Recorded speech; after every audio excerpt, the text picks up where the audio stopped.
मराठा आरक्षणावरचा माजी न्यायमूर्ती शिंदे समितीचा दुसरा आणि तिसरा अहवाल स्वीकारण्यात आलाय। राज्य मंत्रिमंडळाच्या बैठकीमध्ये निर्णय। शिंदे समितीचा अहवाल एबीपी माझाच्या हाती। सापडलेल्या पुराव्यांची संख्या 54,81,400 वर। सार्वजनिक दस्तऐवजामध्ये कुणबी, कुणबी मराठा, मराठा कुणबी असे पुरावेही सापडले। मराठा उपसमितीच्या बैठकीला आरक्षणासाठी काम करणाऱ्या संघटनाही सहभागी होत्या।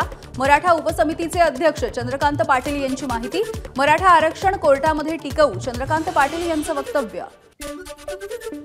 समृद्धी महामार्गाचं लोकार्पण नव्या सरकारच्या काळामध्ये होण्याची शक्यता। मुंबई नाशिक महामार्गावरती आमणे इंटरचेंज जवळ रस्त्याचं काम अद्यापही अपूर्ण कामामुळे लोकार्पण लांबणीवर। सरकारी कर्मचाऱ्यांच्या ग्रॅज्युएटीमध्ये मोठी वाढ। ग्रॅज्युएटीची मर्यादा 14 लाखांवरून 20 लाखांवर। मंत्रिमंडळाच्या बैठकीतला निर्णय।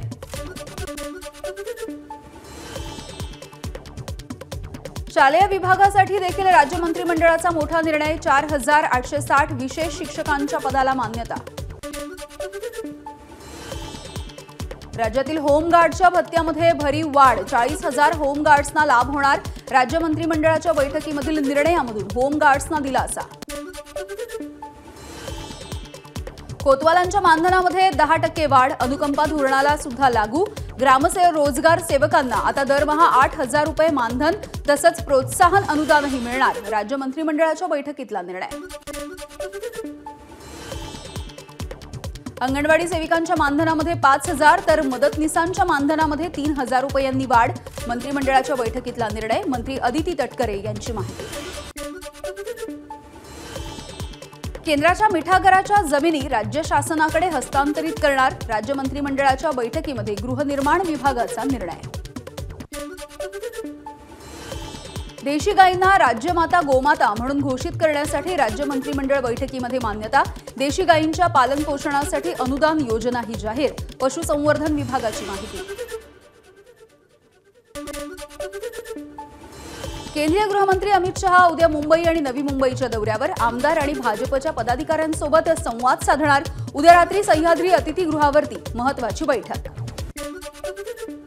केंद्रीय मंत्री किरण रिजिजू यांची दादरमधल्या चैत्यभूमीला भेट। बाबासाहेबांच्या स्मारकाला भेट देत केलं मानवंदन। महाराष्ट्रातील बौद्ध मतदारांना आपल्याकडे आकर्षित करण्यासाठी किरण रिजिजू मैदानात। मुंबईच्या बीकेसीमध्ये सेबी विरोधात काँग्रेसचं आंदोलन। सेबीच्या अध्यक्षा माधवी बुच यांच्या राजीनाम्यासाठी काँग्रेसकडून मागणी। आंदोलकांना पोलिसांनी घेतलं ताब्यात। आंदोलक आणि पोलिसांमध्ये झटापट। पाणी टंचाईने त्रस्त महिलांचा कल्याण डोंबिवली महानगरपालिकेवरती मोर्चा। महानगरपालिकेच्या गेटवरती महिलांनी मडकी फोडली आणि प्रशासनाचा केला निषेध। घाटकोपर पूर्वमधील एमएमआरडीए राबवत असलेला झोपडपट्टी पुनर्वसन प्रकल्पामध्ये घोळ असल्याचा आरोप। शरद पवार पक्ष आणि स्थानिक नागरिकांचं आंदोलन। मुंबईच्या सीईटी कार्यालयामध्ये विद्यार्थी आणि पालकांचं आंदोलन। नामांकित अभियांत्रिकी महाविद्यालयातील नियमबाह्य प्रवेश रद्द करून गरजू आणि गुणवंत विद्यार्थ्यांना प्रवेश देण्याची मागणी। पालघरमध्ये जात पडताळणी विभागाचा भोंगळ कारभार समोर। पालकमंत्री रवींद्र चव्हाण संतापले। ओबीसी प्रवर्गाच्या जात पडताळणी प्रकरणामध्ये त्रुटी काढून मुद्दाम प्रकरण प्रलंबित करत असल्याचा प्रकार। कल्याणमध्ये बनावटी तुपाच्या संशयावरून एका महिलेवरती कारवाई। 70 किलो तूप जप्त करत महिलेवरती कारवाई। या प्रकरणी कल्याण पोलिसांकडून तपास सुरू। अटल सेतूवरून समुद्रामध्ये उडी घेत एकाचा आत्महत्येचा प्रयत्न। कामावरील मानसिक तणावामधून सुशांत चक्रवर्तीने समुद्रामध्ये उडी घेतल्याची पोलीस सूत्रांची माहिती। मुंबईतील गांधीनगर जंक्शनवरती बेस्ट बसला भीषण आग। चालकाच्या प्रसंगावधानामुळे जीवितहानी टळली। आगीवरती नियंत्रण मिळवण्यामध्ये यश। भिवंडी न्यायालयामध्ये राष्ट्रीय लोक अदालतीचं आयोजन। भिवंडी वाहतूक शाखेने वसूल केला 8,31,850 रुपयांचा दंड। मुंबईच्या माटुंग्यामध्ये चतुरंग प्रतिष्ठानचा सुवर्ण महोत्सव। सांगता सोहळा संपन्न। 11 क्षेत्रांमधल्या मान्यवरांचा सुवर्णरत्न सन्मान पुरस्काराने गौरव। सोहळ्याला मोठ्या प्रमाणावरती प्रेक्षकांची उपस्थिती।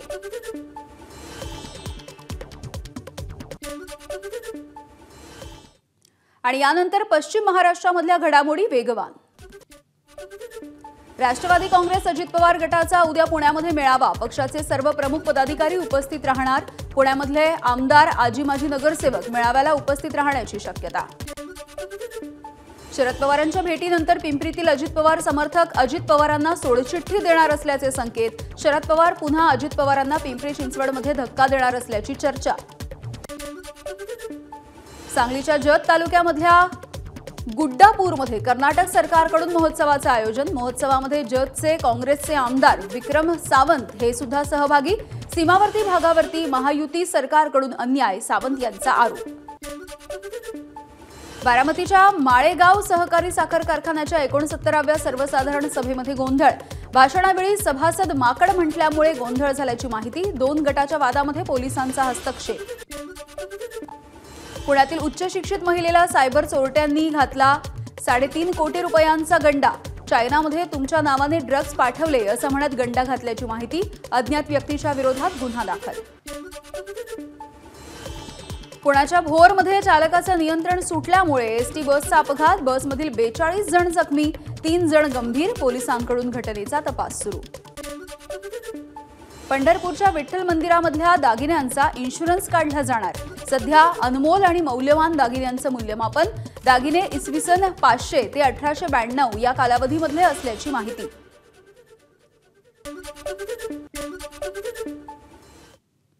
पश्चिम महाराष्ट्राच्या नंतर आता बातम्या बघूयात मराठवाड्यामधल्या।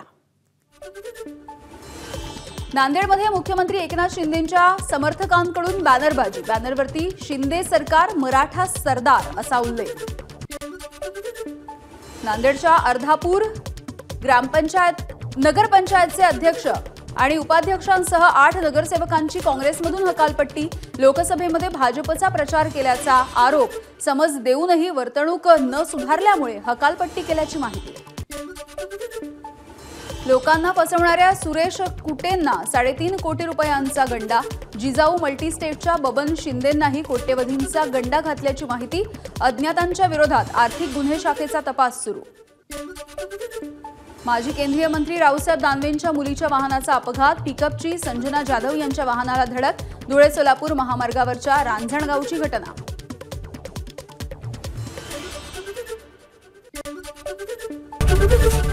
एबीपी माझा, उघडा डोळे बघा नीट।